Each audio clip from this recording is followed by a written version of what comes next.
Okay. We're going to watch Goblin Town is the PFP we deserve, but is it all just a big joke?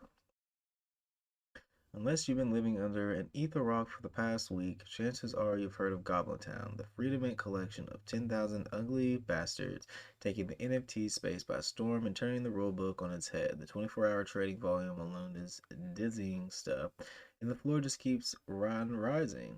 But most astonishing of all is the way Goblin Town achieved this quick meteoric ascent, because far from the building hype across the tired and tested channels, the team took an altogether different approach and flipped the script entirely. So let's zoom out way back to the 21st of May. Alright, yeah, this is all their stuff. Oh, I use Matcha. Matcha's pretty good. You can like trade, cross network, and all that stuff with your wallet. It's a pretty deal. But we're gonna watch Goblin Town is the PFP we deserve, but is it all just a big joke? You see? Trying to figure it out. Because a lot of these PFP projects kind of are, a little scammy, just a little scammy, Some people don't really understand how to run a project or understand how to like come back from a project if there are issues. It's all about, not throwing in the towel. As long as if you throw in the towel, then why are people there to stay?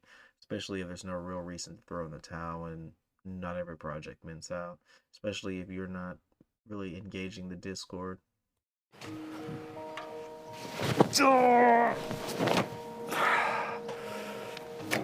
Fuck. Wrecked again. Johnny Depp, come on, man! Give me some of your good juice. Johnny Depp. I'm fucking hungry. Did you say Johnny Depp? Give me some of your good juice. What the heck? You're a fucking beggar.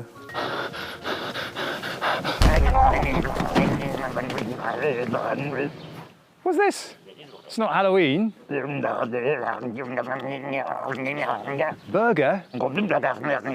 Goblin burger?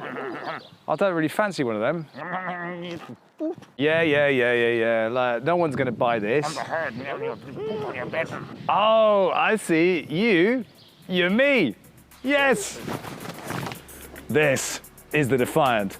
Boo! All right. The producers and the team behind the Defiant. Y'all are great, man. I love y'all, man. I love y'all. If y'all ever come across these videos, me sitting here watching y'all and talking about your videos, know that where am I? This guy right here, the guy with the goblin, super massive.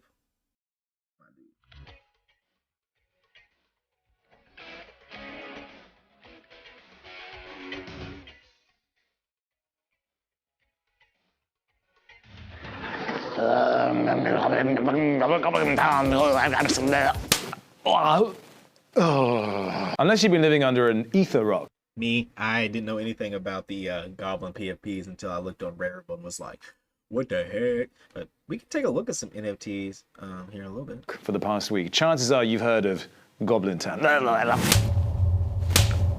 I haven't. The free to mint collection of 10,000 ugly bastards taking the NFT space by storm and turning the rulebook on its head. The 24-hour trading volume alone is dizzying stuff, and the floor just keeps on rising.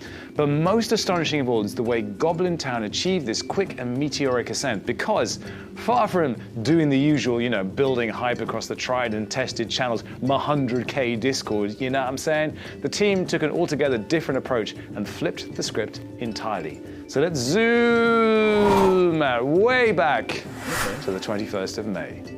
The official mint came and went with little Hey, welcome to the stream. Currently, we are watching Goblin Town is the PFP we deserve. Thank you for joining us today, and I hope you enjoy your stay. If you do not mind, if the mic or the quality is not to your liking, please leave a post or comment. Love you all. fanfare, but a strong message. Don't be fucking greedy. That's how we got ourselves here. Now, yes, this is satire.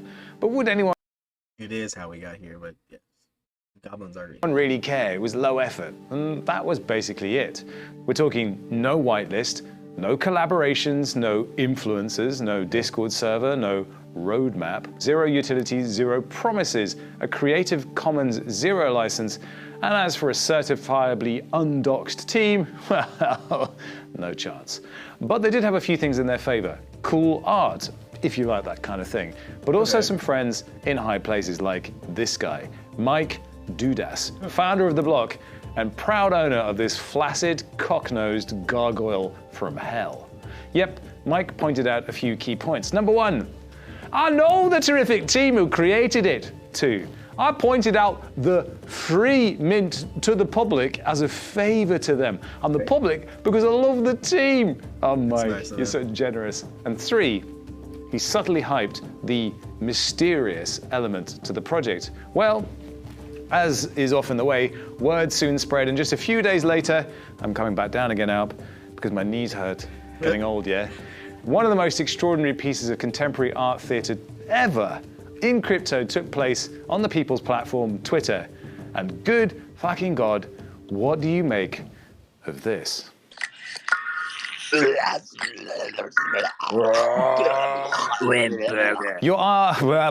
ears do not deceive you. Yes, in a soundscape reminiscent of the Battle of Helm's Deep, almost 30,000 aspiring Urukai participated in a 3.5-hour Twitter space unintelligible to the human ear, a kind of cultish Goblin conference that turned out to be one of the most viral organic NFT marketing campaigns of all time. And people jumped in there trying to have their voices heard, like K-Money trying to ask serious questions. It was bananas. What a time to be alive. Wow. Dude, I would have been, my head would have hurt being in here. I honestly want to get back into the Twitter spaces. If you all have Twitter, follow me. Go to that link tree. So, what the hell is going on? Why has Goblin Town captured the public imagination, and why are we making a video about it? Do we have a future, quote-unquote, blue chip in the making, or just another flash in the pan? And underpinning all these questions, who are the wizards behind this ingenious collection? And before we get into all of that, let's hear a word from our sponsors. When you shop for plane tickets, you probably use Kayak, Expedia, or Google Flights. So why? All right, let's get past this because I'm not really trying to watch there. No, Matcha is great. I love Matcha. I use it. It's built on the OX protocol for trading. You can do some great things. Skip through all this. Sorry, buddy. I love you. If you guys want to watch his ads, you go to the channel. At DidX Grants.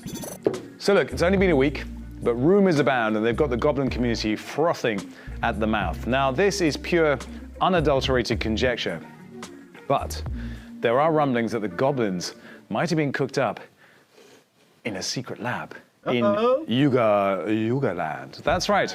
And as for the evidence, well, this eagle-eyed community member spotted a quite uncanny resemblance between this undoxed Goblin founder and this doxed Yuga Labs team member, right down to the dog and the glasses. Columbo, eat your heart out. And it's got the people wondering, is the undoxed Goblin team actually a supergroup of NFT power players? For one thing, this Goblin bears a striking resemblance to Steve Aoki and was actually sold for 26 ETH to the Sandbox game last week. Why? That does make it the most expensive sell so. Is this like a way for them to like give everybody they like an NFT and then these people sell it? No, I'm kidding. I'm kidding. But that'd be pretty cool. You know what I'm saying? I want to make my own NFT collection. Like, well, I mean, I do have my own NFT collection. I just need to work on posting stuff to it. But I mostly just want to like, I want to make tools for NFTs. That's kind of what I want to do. I've been working a lot with the Rarible protocol. I love it. I know I'm snubbing the lovely video, but I think the Rarible protocol is probably one of the best. networks to probably be working on, or probably projects to be working with. Like, you are into it, like you can make projects on all these networks. You know what I'm saying? You know what I'm saying? The only thing is, I'm upset that if I go here, contract addresses, there is none for mainnet for So Solana. far. Meanwhile, this spliff-smoking geezer was spotted donning similar headwear to the Don himself, the D-O-double-G. Could Mr. Medici himself be pulling the strings? Oh, so many questions. And on the subject of headwear, let's take off our tinfoil hats. No, this is a beret, I'm keeping it on for a moment. Because the most compelling case for the Yuga Labs connection comes from page 86 of its famously leaked pitch deck, where it appears to account 1% of its future 2022 revenue stream for goblins. Best of all, as we know, Yuga Labs can neither confirm nor deny this because they never actually acknowledge the authenticity of the leaked deck itself, adding even more fuel to a hype fire that's seen the floor prices rocket from 0 ETH, because it was free, to... So based off pure speculation, this is not even, they are basing the value of these profile pictures. Sorry to be screaming. They're basing the value of these profile pictures off pure speculation that they were created by Yuga Labs. Now, let me tell you what, Yuga Labs has recently, they, released the other side, a version of the metaverse that they are creating. I have an article or two that I would like to pull up and read over after this, talking about the other side, because I've been following the Defiant and they have really good information. I'm gonna have to make if I don't play any games today, and I'm gonna have to watch some of their longer formatted videos, or at least watch them in my own time, take notes over the parts and the timestamps that I do enjoy, so that I can go back and reference them and talk to you about them. Because this channel right here, if you're not watching the Defiant, oh my goodness, you're lacking. This guy right here, this team, they are great. I don't know what else to say about them. They are by far like my favorite group to watch about crypto. Even though I could say I probably don't look at a lot of individuals, but like this team right here caught my eye, and I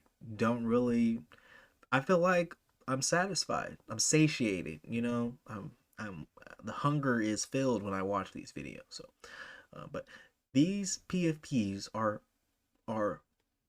based on pure speculation that they were created by Yuga Labs, or someone in Yuga Labs, right? By the fact that some of the profile pictures within the free collection look like individuals who are main, like either founders or main investors or just main influencers within the group. And the fact that Yuga Labs just created the other side, it would be cool to see that they made this free to mint project, allow anyone to kind of get in here just as long as they were seeing it, to get it some additional wealth. I kind of wish I would have got in on that, put some money in on this, because I could have potentially have like a couple of super expensive Goblin for some reason, but who cares really, right? But I think it's pretty neat. But at the same time, I don't think people should be buying into these Goblins unless you got it on the free mint, because you think that potentially they were owned by Yuga Labs, and because someone may or may not have created their own image or infographic saying that they were part of the Yuga Labs budget of revenue, about that 1%. But yeah, to around 8 ETH today in just a matter of days. And let's be honest here, Goblins on that deck was just an old name for what has now become coders. So let's let that Yuga one go like an old piece of ham, yeah? Yummy. But the success of Goblin Town NFTs goes well beyond Labs, or whoever, or may not be behind it. The point is, these goblins have captured the public imagination and absolutely nailed the zeitgeist of the time. The name alone couldn't be better or more timely. 2 weeks after the Terra fiasco, against the backdrop of looming global recession and monetary tightening, the crypto space is finally coming to terms with the possibility of a sustained and bloody bear market, the long and winding road to Goblin Town. This is crypto nihilism at its most poignant and pertinent, and who am I kidding? When a thing is a thing, it's just a thing, isn't it? But seriously, is this just a happy case of impeccable timing?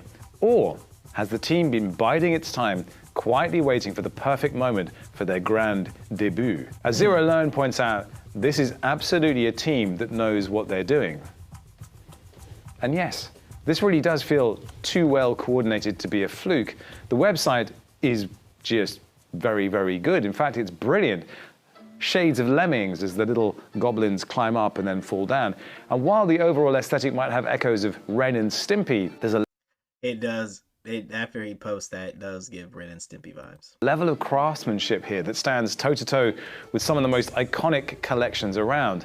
So much so, NFT Twitter has been forensically analyzing the line thickness of these avatars to prove Yuga Labs' involvement. And if I cast my mind back to when Bored Are you serious? So they're trying to say that they had the same artist due to like the pins and stuff that they made for it? Apes launched, the same feeling, the same idea of capturing a moment, capturing an idea, it seems reflected here. Not to say that there is a connection, but I get why people feel the connection.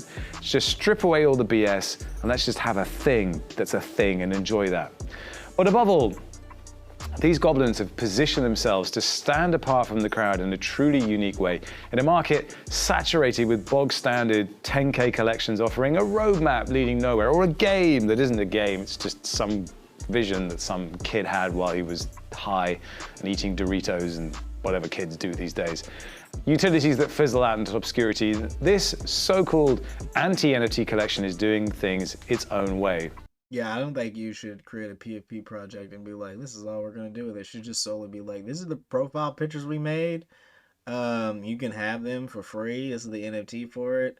And if you sell it, royalties just come to me. That's at least how I would do a PFP project. Like, I don't know how to, I cannot, like, I don't feel like I can be like, this profile picture is 1 ETH. You know what I'm saying? Like, I don't feel good about, I mean, I guess I do sell mine online, but like if I'm making a 10K project, realistically, I'm just going to make it for free and then let y'all value it. I wish I could make the NFTs like 0 on Rarible. That way I could just list it and then someone could just, all they have to do is pay gas and then they want to sell it. I get royalties. That's like all I care about. Props to Goblin Town for showing us that NFTs are supposed to be fun. Yeah, they are supposed to be fun. They're not supposed to be serious. As a message for everyone there. Maybe we should get it printed on a t-shirt, because that's the point, right? It is fun. It is irreverent. It's keeping it real. And of course, shrouded in intrigue and mystery. Which, let's be honest, in the NFT space is a pretty deadly combination. And hell, you know, it's even taken NFT culture to new heights by introducing its own dialect and translation service. Check it out. Yeah. In Goblin,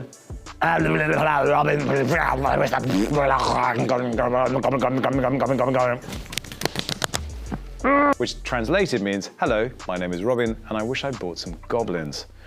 Even major brands are jumping on the bandwagon, with the likes of Bud Light pandering to the goblin community in the hopes of shitting them some of their minging piss water, which, if you know that goblins piss everywhere, well, it's kind of apt. Piss in, piss out, you get the picture.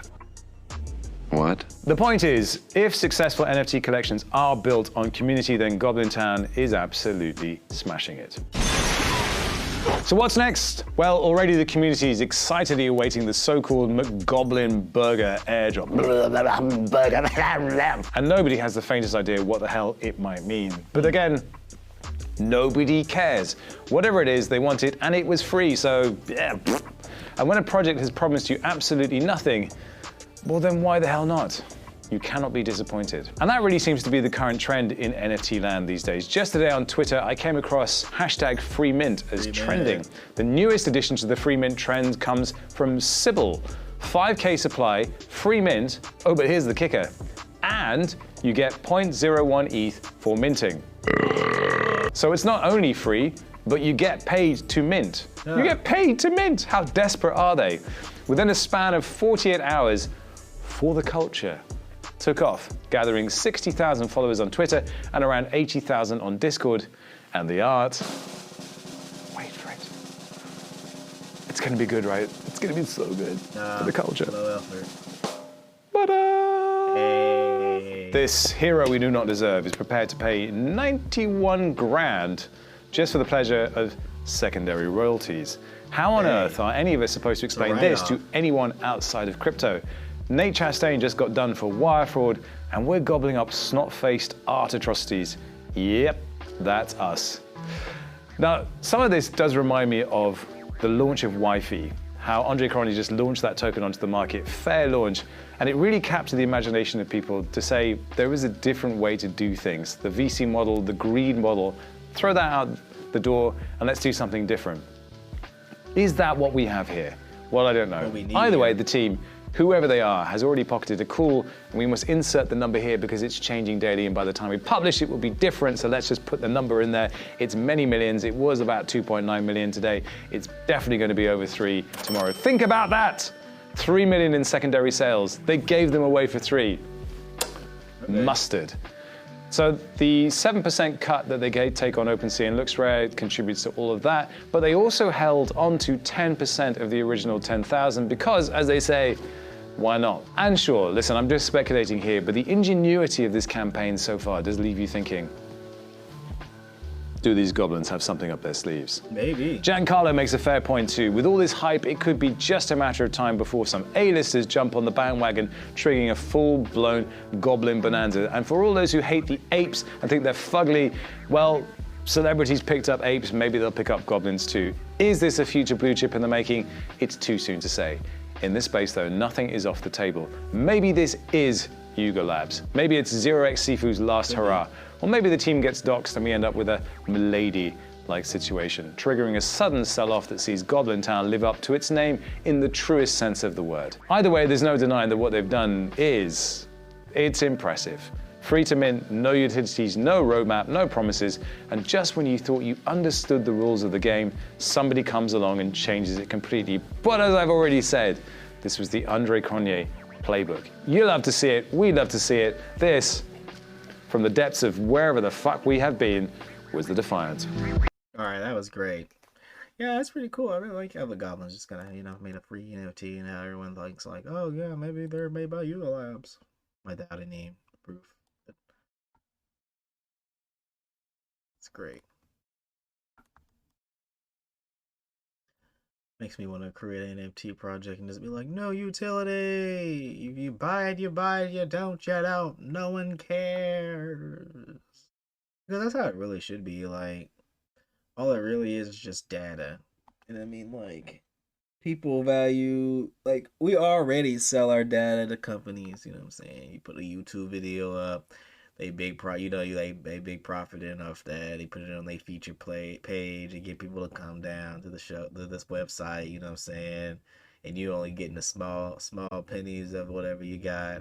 So I like the concept.